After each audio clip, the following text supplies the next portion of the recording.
question for you. If you're a woman living with type 1 diabetes and feeling blindsided by weight gain, changing insulin needs, or the hormonal roller coaster of perimenopause or menopause, this episode is for you. Today we're going to take facts over fear and feel more empowered and not feel a restriction that may be associated with that ever and never ending goal of trying to reach whatever that ideal comfortable weight is for you.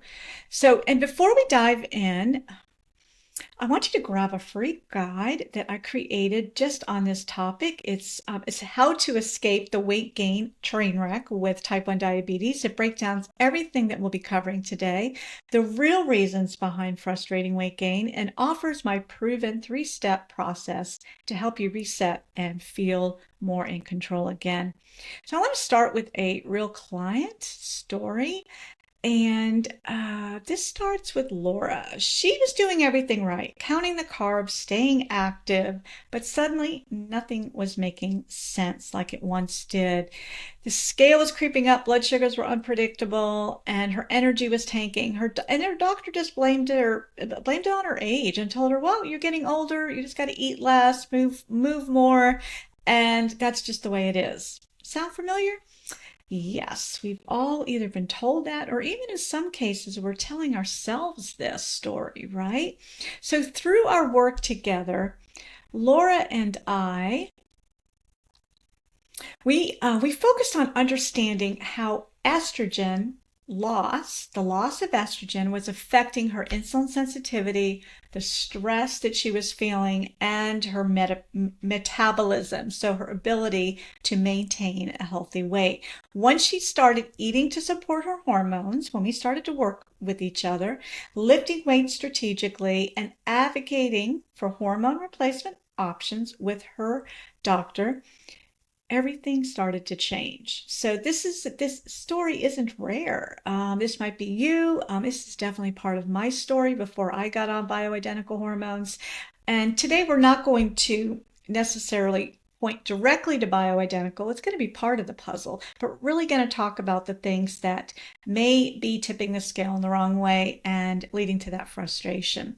So, and again, if this story isn't rare, and if it resonates with you, the free guide I mentioned earlier will walk you through the same starting points that Laura used, and it can help you as well. So this is what women need to know. So let's bust the myths with these 3 truths every one of us with type 1 should know. Number 1, hormonal shifts affect everything. Estrogen drops equals insulin resistance, and insulin resistance goes up. So the less estrogen we have on board as we age, we become more and more insulin resistant. And hormone replacement can help stabilize, but it's not a magic fix. You need to adjust your everyday approach as your hormones are shifting, and it's really important to get that dialed in. And today we're talking about what exactly those areas are. So number 2 is it's not just about the calories or the carbs, right? So the old advice of eat less, move more is outdated and really unhelpful. It's unhelpful as we're aging. It's unhelpful as our hormones are starting to drop because there's other factors playing into this whole equation. And it's unhelpful for those of us that are living with enough stress of managing type 1 diabetes. We don't need anything else on our plate as far as telling us to do more and to try harder, right? So the old advice, like I said, is just not going to help us. So hormones, stress, and muscle loss, those are the things that are changing how our bodies use insulin and burns fuel. And in this case, burns calories, helps us to have an active metabolism that can help us to maintain a healthy weight. So, and this is another thing too.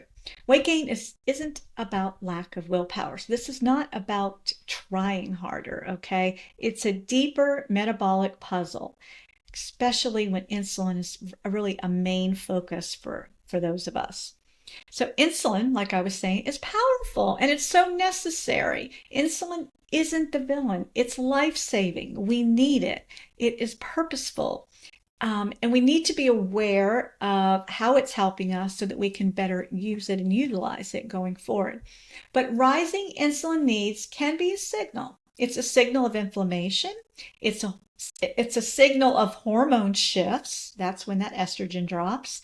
It's also a shift of poor sleep and or our timing issues with our with our dosing and all the other factors that go into blood sugar management.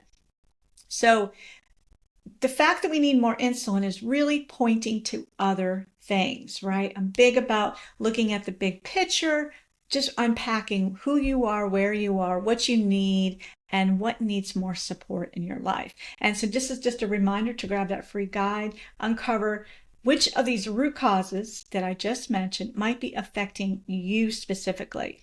And just a little bit more about insulin awareness. And this is something real important to be mindful about.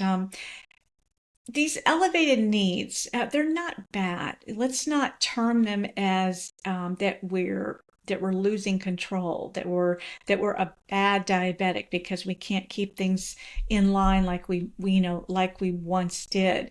So let's stop with the stigma on ourselves and the labeling and the judgment. Let's go easy and just understand that this time of life, there are going to be some changes and our weight may or may not be impacted, but understanding the whys is what's going to help you. And learn to interpret what's going on, your data, your trends, without the fear. And definitely without that hesitation of, I'm going to eat lower carb because then I'll need less insulin. So that'll be my action plan. Well, that's obviously not sustainable. And that really does create a bad relationship with insulin and really what it is utilized for.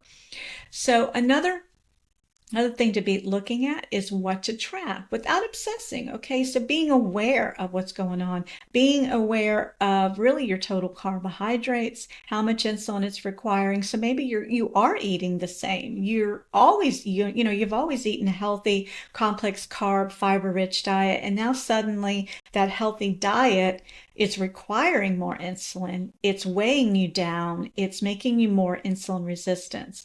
And no matter walking, lifting the weights, nothing seems to be good enough or enough to kind of counteract that response, right? So what to track without obsessing is really important. So again, look at those trends, the time of day, the stress, your sleep, changes in your cycle if you are still having a monthly cycle. Again, all these things are impacted and hormones are showing up in these changes. And in some cases, the weight gain can be part of that transition as well.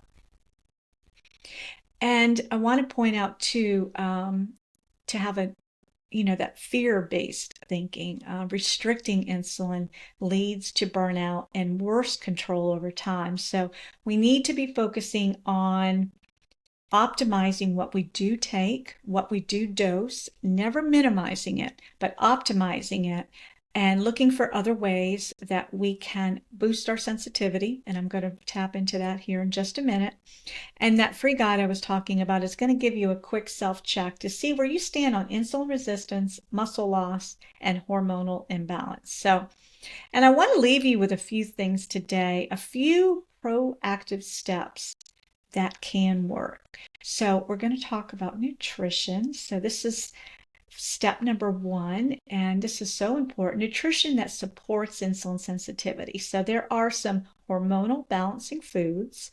Many of them are seeds and nuts and cruciferous vegetables. Those are going to, again, they're going to optimize the hormones that we do have on board right now and utilize them to the best, optimization and the best capacity that we can at this age. So definitely focus on those healthy foods and prioritizing protein. I'm a big believer in protein and starting your day with a minimum of 30 grams of protein to jumpstart not only your metabolism, but your energy to help manage the blood sugar, to fill you up, meaning you're satisfied after you eat and you're not reaching for the carbs a couple hours after breakfast or before lunch is even thought of as far as the time on the clock. And also to be looking at the fiber. And, I think this is a great way to bring in more vegetables, obviously, because that's the best way and easiest way to get in the fiber.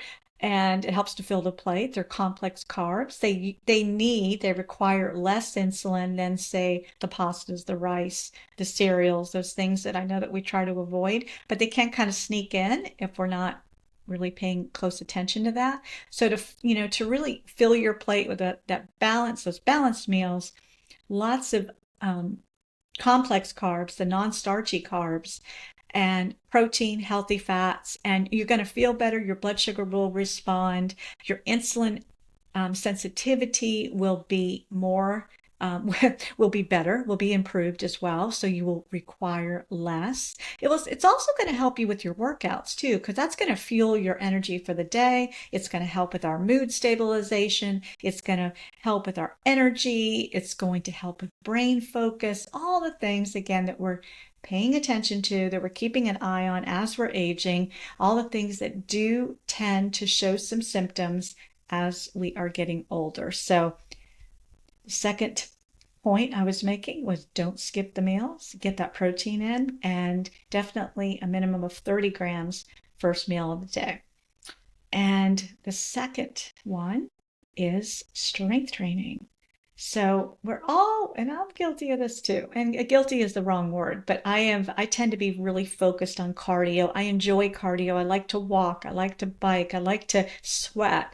And it helps the blood sugar, doesn't it? And that's all good. And I'll never say to stop moving, 'cause moving is really important. It does help us stay sensitive throughout the day. But don't skip on strength training and building muscle. Muscle is your metabolic ally. It's there to help us. It needs glucose. How about that? That's a bonus. It actually needs glucose to survive, not only the glucose, but the protein and those essential amino acids. So again, that's another push to get the protein in to help sustain and build muscle. But strength training, it supports insulin use. It helps you build and maintain bone health and strong bones, and it helps us age better. Trust me on that. You sleep pretty good too when you've got you've got that time in the gym lifting heavy weights too. So all of this adds up to all the things that are going to help you avoid that train wreck of weight gain, the weight gain that's frustrating. And the other final thing, so this is the third part of this equation as far as some steps that you can take and be aware of and spend time and focus on in order to avoid the weight gain. And that's to advocate for yourself at the doctor's office, because HRT, so hormone replacement, is not a one size fits all. And ask how it might be affecting your insulin and weight. So monitor those changes. Speak up if maybe the type and the formula that you are on, if you're on hormone replacement, if that is again causing maybe more insulin resistance, maybe that is adding weight gain. I'm going to speak more about this topic, about whether or not hormone replacement therapy causes weight gain, because in theory it does not. It really is all these pieces to the puzzle that need to be optimized the best we can when we're aging with diabetes. But